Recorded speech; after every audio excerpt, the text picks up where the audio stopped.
जय माता दी। अखिल भारतीय चंडीसा राव समाज को मेरा अंतरात्मा से हार्दिक जय माता दी। सभी समाज बंधुओं के चरण में वंदन प्रणाम, राम राम, जय गुरुदेव, जय माता दी। आज आपकी समक्ष मेरी मत के अनुसार एक बात करना चाहता हूं। आप तो सभी मुरब्बी ज्ञानी हो, कवि भी हो, शास्त्रोक्त और वेदोक्त भी हो। आपके सामने मैं कोई बात करूं तो ये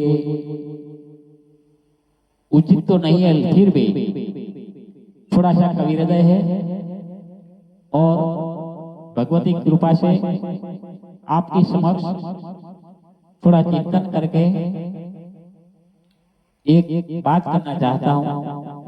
ये बात है, इसका शीर्षक है वही परंपरा, वही परंपरा। हम सभी राव समाज वही का सम्मान भी करते हैं,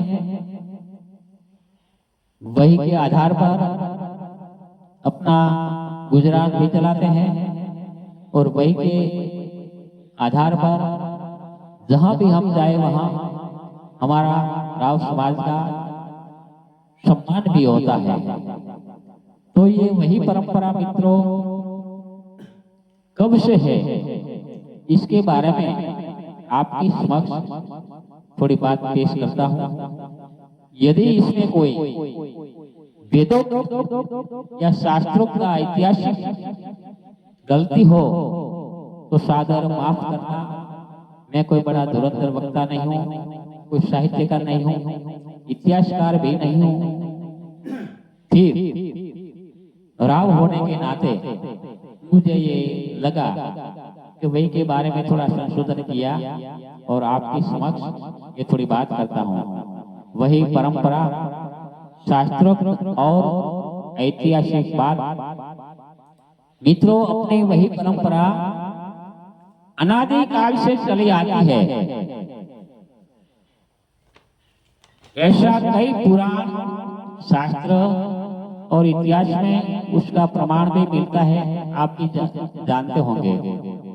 जैसे कि स्वर्ग लोक में देवों की सभा में गंधर्व कहलाते थे न, वो भी तो स्तुति पाठक ही था और वो देवों की स्तुति करते थे और देवों की स्तुति करके देवों को रिझाते थे। उसको ये समय ने ये सतयुग में देवों की सभा में गंधर्व कहते थे। वो गंधर्व वो भी स्तुति पाठक ही था, मानो कि राव ही था या तो वही बढ़ने वाला ही था। फिर 50 करोड़ पृथ्वी का नाप निकाला। हम किसी की टीका निंदा नहीं करते। ब्रह्म है, जो ब्रह्म है तो आदि अनादि है। ब्रह्म में से ब्रह्मा जी से सृष्टि की उत्पत्ति हुई है।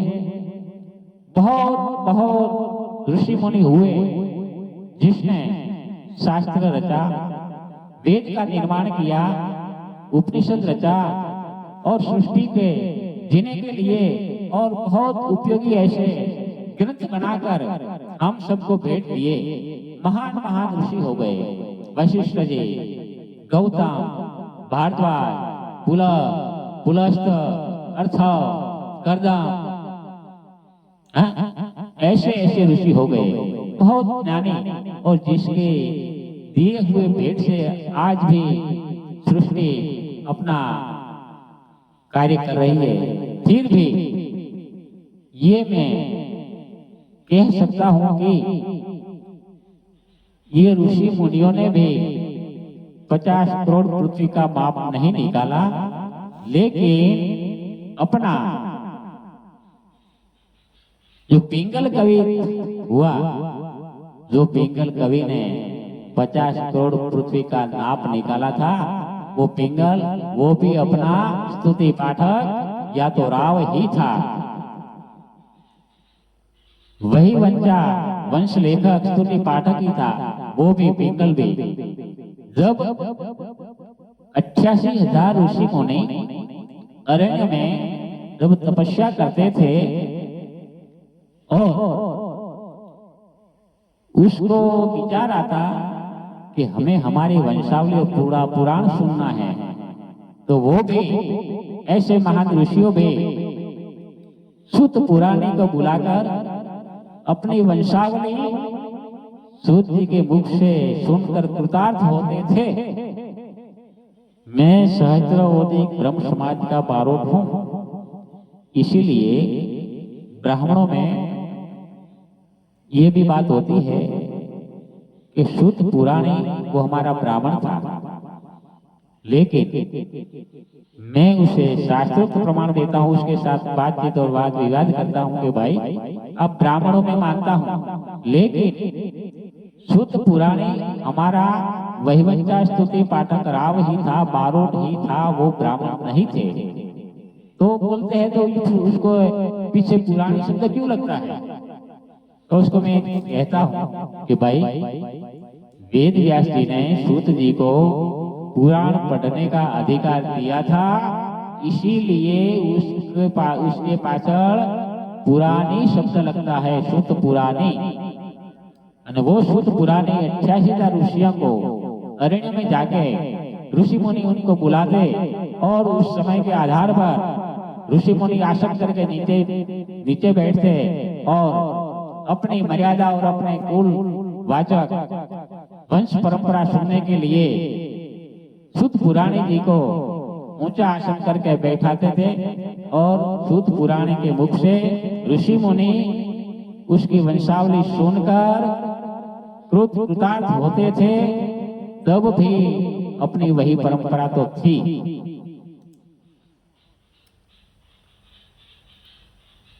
और फिर रामावतार की बात लो तो रामावतार में भी बारोट राव वहिवंचा स्तुति पाठक था, लेकिन उस समय समय प्रमाण में शब्द का फेरफार हुआ है, बाकी तो ये वही परंपरा और वही पढ़ने वाला आदि अनादि से काल से चलता आता है और वंशावली आदि अनादि से अपनी चलती आती है। जब आप सब जानते हो, लेकिन फिर भी थोड़ी बात करूं कि रामावतार में भी ये परंपरा थी। जनक राजा ने जब सीता स्वयंवर का निर्माण किया, सीता स्वयंवर रचा था, तब उसने पूरे सृष्टि के तमाम महर्षि महाराजाओं को आमंत्रण दिया था। तमाम क्षत्रिय महान पराक्रमी योद्धा राजा महाराजाओं वहां पर विराजमान थे और सीता स्वयंवर का काम चलता था। शिव धनुष जो भी उठाए उसके साथ शिवाजी का विवाह संपन्न होता, ऐसा जनक जी ने तय किया था। इतने महान सृष्टि के राजाओं बहुत आए थे, सबने अपने अपने प्रयास किए, लेकिन शिव धनुष किसी महाराजा उठा नहीं पाए।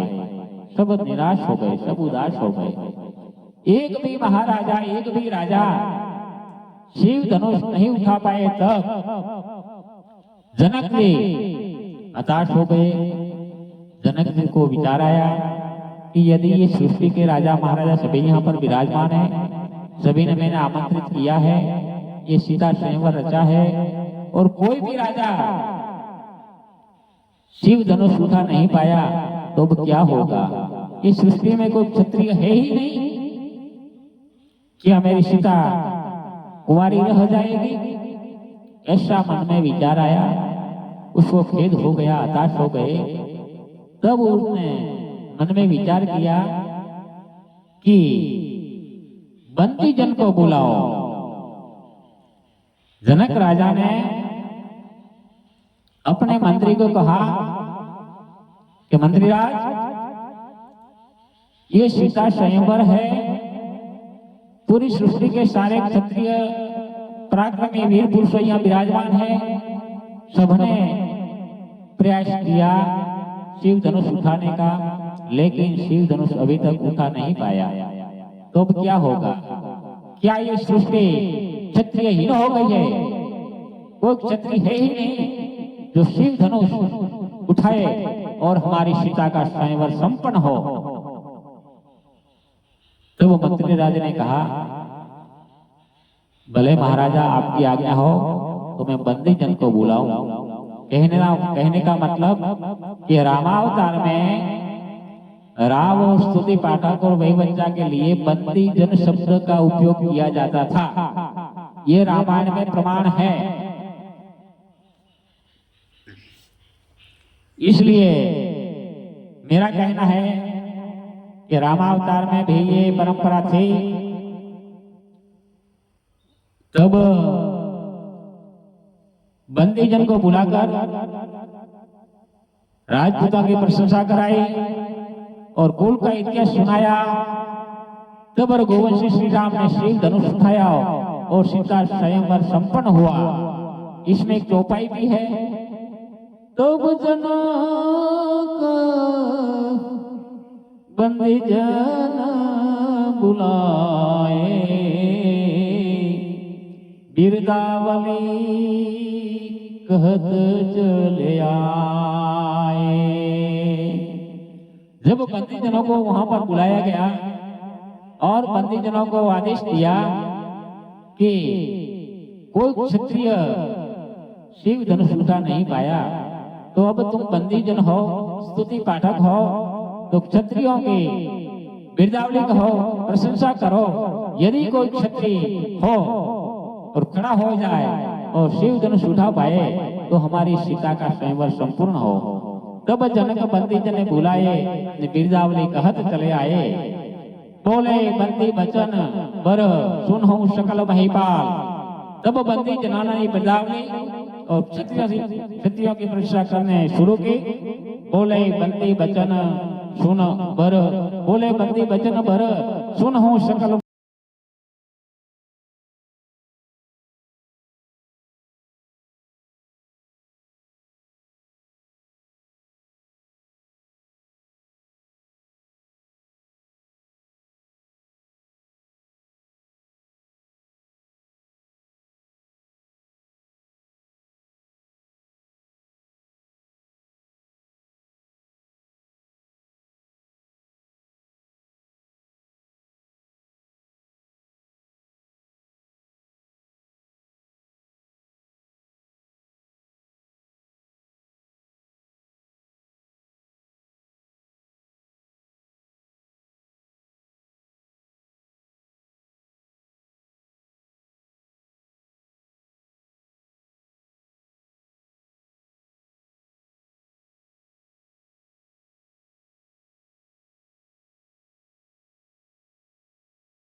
श्रीमद् भागवत की बात करो तो श्रीमद् भागवत में भी इसका उल्लेख है कि जन्मेजय ने अपने पितृओं की सदगति के लिए अपने वैवंशा वंश लेखक को बुलाकर अपनी वंशावली सुना के पितरों की सदगति कराई थी और जन्मेजय ने ये कार्य परिपूर्ण होने का एहसास भी किया था।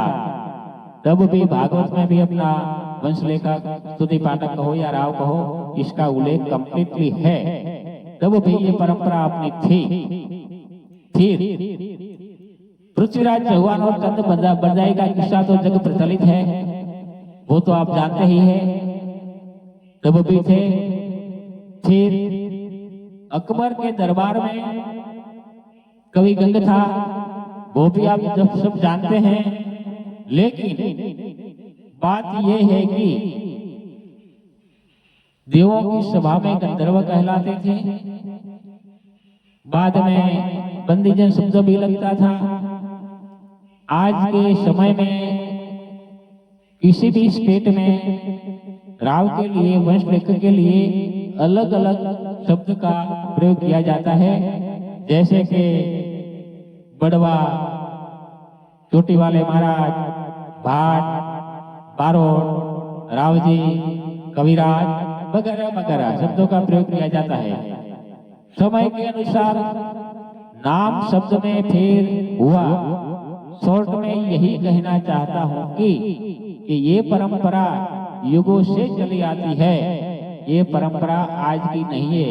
इसीलिए अपनी वही परंपरा को अच्छी तरह निभानी चाहिए, उसको अच्छी तरह रखनी चाहिए। और आप नौकरी करते हो, कोई बड़ा बिजनेस करते हो, चाहे कुछ भी करते हो, लेकिन परम कृपालु परमात्मा की कृपा हो तो सब आपके पास धनाढ्य भी होंगे। फिर जो ये अपनी सनातन संस्कृति के लिए और अपनी ये वंश परंपरा है और ये अपनी वही है, उसको तो अच्छी तरह संभालनी चाहिए, उसका प्रयोग भी करना चाहिए। चाहे कुछ भी हो, लेकिन उसके सम्मान भी उसका करना चाहिए। और ये अपने युवाओं को भी उसका ज्ञान देके ये परंपरा, ये संस्कृति अपने सनातन धर्म की संस्कृति है, ये परंपरा है, ये वही है, तो उसको अच्छी तरह से निभाना चाहिए। इसमें कोई भी गलती नहीं करना। चाहे आप कलेक्टर बन गए हो, चाहे कुछ भी हो, लेकिन जो अपनी परंपरा है, ये परंपरा को निभानी ही चाहिए। उसका इसमें सुधार भी करना चाहिए। चाहे यजमान उसकी यथाशक्ति मुजब जो भी आपको सीख दे, दान दक्षिणा दे, वो ठीक है, लेकिन ज्यादा महत्व तो अपनी वही का है, तो अपनी वही को अच्छी तरह से निभाना चाहिए।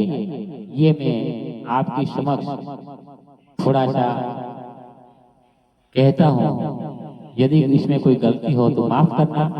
और वही का क्या प्रमाण है, क्या मतलब है, इसका मैंने स्वरचित थोड़े दोहे बनाए हैं, तो आपके समक्ष पेश करता हूँ कि वही पांचवो वेद चार वेद थी न्यारो।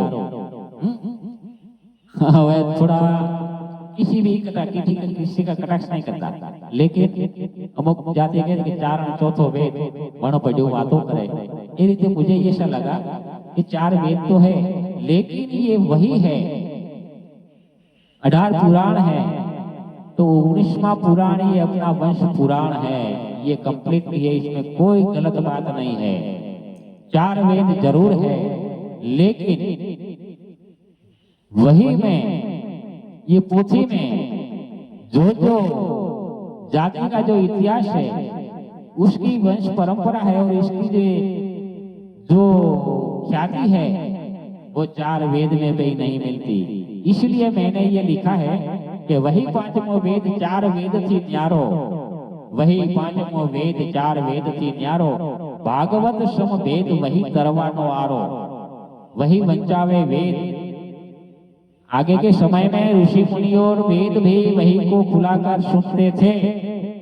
वही वंचावे वेद सुत पुराणी ने बोलावे, संत जन वही सांभळे ऋषि मुनि वही खुलावे वहीથી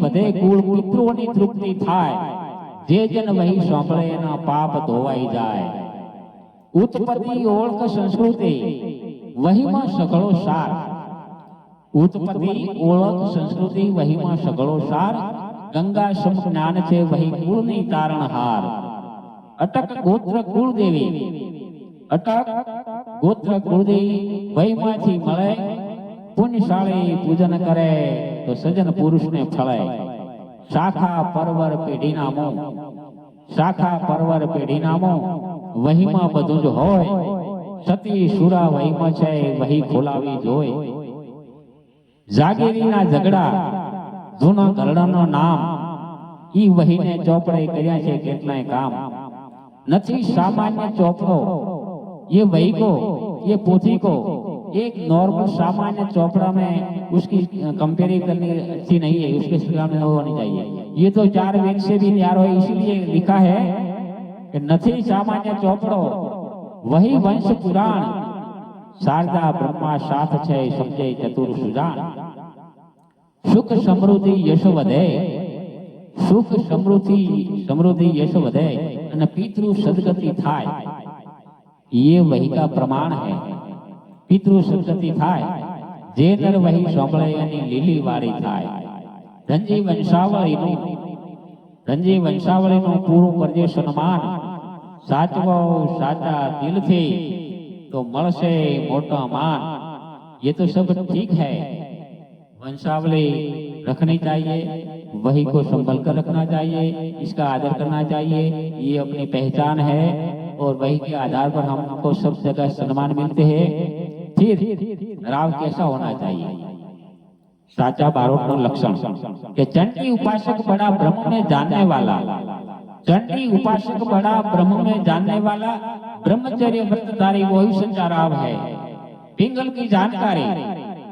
की जानकारी इतिहासी ज्ञानीपुरा पिंगल की जानकारी इतिहासी ज्ञानीपुरा वेद शास्त्री पुरानी कविशीलवंत है सतवक्ता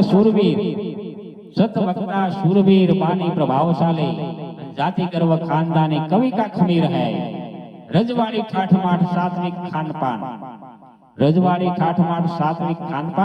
अपमान में अग्निशम ये धंजी राव है सच्चे राव के ये लक्षण होने चाहिए कि चंडी उपासक बड़ा ब्रह्म में जानने वाला ब्रह्मचर्य व्रतधारी वही सच्चा राव है पिंगल की जानकारी इतिहासी ज्ञानीपुरा वेद शास्त्री पुरानी कविशीलवंत है सतवक्ता शूरवीर बानी प्रभावशाली जाति गर्व खानदानी कवि का खमीर है रजवाड़ी ठाठ मात सात्विक खानपान और अपमान में अग्निशम ये धंजी राव ये राव का लक्षण होना चाहिए फिर थोड़ी बात करता हूँ आपके ये राव के बारे में तो ये आप सब जानते होंगे लेकिन फिर भी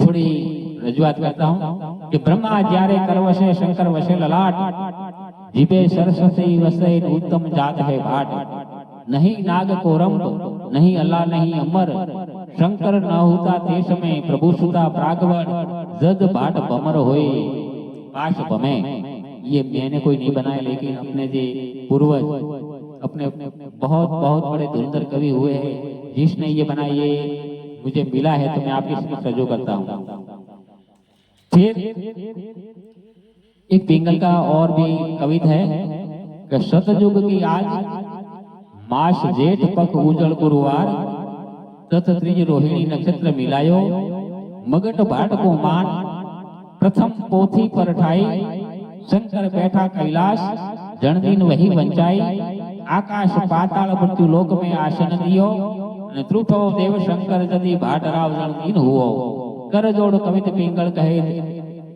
जन जद मात देव जानियो ये पण अपने पिंगल का एक कवित था फिर 4 युग में 4 कवियों का थोड़ी बात करता हूँ कि आज चंडी उत्पत्ति भिन्न भिन्न रचो भाव आज के चंडी उत्पत्ति भिन्न भिन्न रचो भाव चढ़े वर्ण चंडिश ने रंगो पिंगल राव पांडव कुल कीर्ति करे वीर रसवर दाव भारत में शिक्षा दीनी रंगो संजय राव आगे अशोक सहारे केता सुधार्यो काज आगे अशोक सहारे कीर्तन सुधार्यो काज, पोते सुधाव्यो स्वर्गवास में रंग हो भीमराव। अगम कवि दाखवे, अगम कवि दाखवे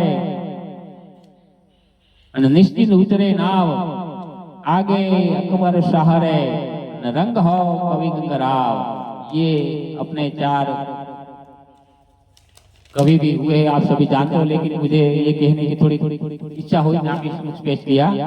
फिर एक प्रश्न है और उसका उत्तर भी है, वो भी अपने बहुत धुरंधर आगे के कवियों का लिखा हुआ है कि अपने के बारे में। तो एक कवि को प्रश्न करते हैं कि कवि कैसा होना चाहिए, कवि कहाँ से हुआ।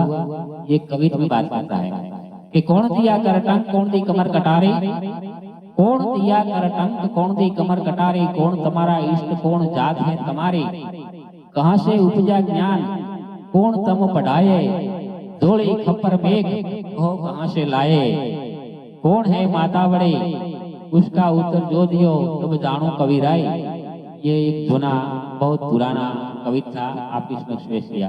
ये कवि ने उत्तर प्रश्न किया, फिर उसका उत्तर दिया कि शिव दिया कर टंक, शिव दिया कर टंक, दुर्गा दी कमर कटारी, शक्ति हमारा इष्ट, जात पाट है हमारे, अलिल सो उपजा ज्ञान, जोड़ी खप्पर मेघ, चंडी मात से लाई, एक माता चंडी का और पार्वती माई, जग दुर्गा, दुर्गा ने कृपा करी तब हुआ कविराय। ये इसका उत्तर है। फिर ये बात भी आपको कहना चाहता हूँ, आप सभी जानते हैं, लेकिन आज आनंद आया, मौज आ गई कि जैसे 50 करोड़ पृथ्वी का माप निकाला था, ये तो था, लेकिन ये 50 करोड़ पृथ्वी का माप जो है, इसका प्रमाण देता हूँ कवि पिंगल के कविता से। 7 करोड़ जमीन समंदरा, 7 करोड़ जमीन समंदरा, 5 करोड़ पर्वत रुंधे, 8 करोड़ ऐरावत, 2 करोड़ खारी कंदे, 2 करोड़ अभे पंखियां, 2 करोड़ रेण अंधार, 13 करोड़ तरवर समर्पे, 11 करोड़ मानव अर्पे।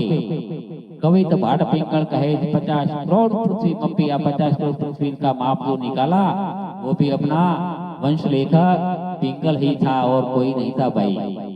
फिर 84 लाख योनि, इसका प्रमाण वो भी अपने पिंगल राव ने ही दिया है। बहुत ऋषि मुनि भी हो गए, लेकिन किसी ने इसका प्रमाण नहीं दिया, लेकिन ये पुराना है, पिंगल का लिखा हुआ है, मेरे पास आया, मैं आप इसमें पेश करना चाहता हूँ। ये 9 लाख जल के जंतु, 9 लाख जल के जंतु, 10 लाख पक्षी जान, 11 लाख खारी कंदे, 20 लाख वृक्ष वखान, 30 लाख कीट भरंता, 4 लाख मनुष्य जान। इसका जो सरवाला मारे तो वो भी पूरा 84 हो जाते हैं। 50 करोड़ पृथ्वी का माजू नाप निकाला है, ये 7 करोड़ जमीन समुद्र, 5 करोड़ पर्वत, इसका जी जो सरवाला ट्राई करे तो वो भी 50 कंप्लीट हो जाता है। ऐसे ऐसे ऐसे अपने कवि हुए हैं और ये परंपरा अपनी आदि अनादि से चली आती है, तो इसको निभानी चाहिए, इसमें कोई फर्क नहीं रखना चाहिए। और सभी तो बहुत ज्ञानी हो, इसमें मेरी जो थोड़ी भी गलती हो सकती है, तो गलती हो तो माफ करना। और फिर से आपको हृदय से कहता हूं कि कोई भी बड़े अफसर हो, बड़े बिजनेसमैन हो, लेकिन अपनी वही प्रथा रखनी ही चाहिए, वही प्रथा आदि अनादि से चलती है। इसलिए आप सबके सामने ये मेरे विचार प्रस्तुत किए हैं। यदि कोई गलती हो तो माफ करना। जय श्री राम, जय माता जी।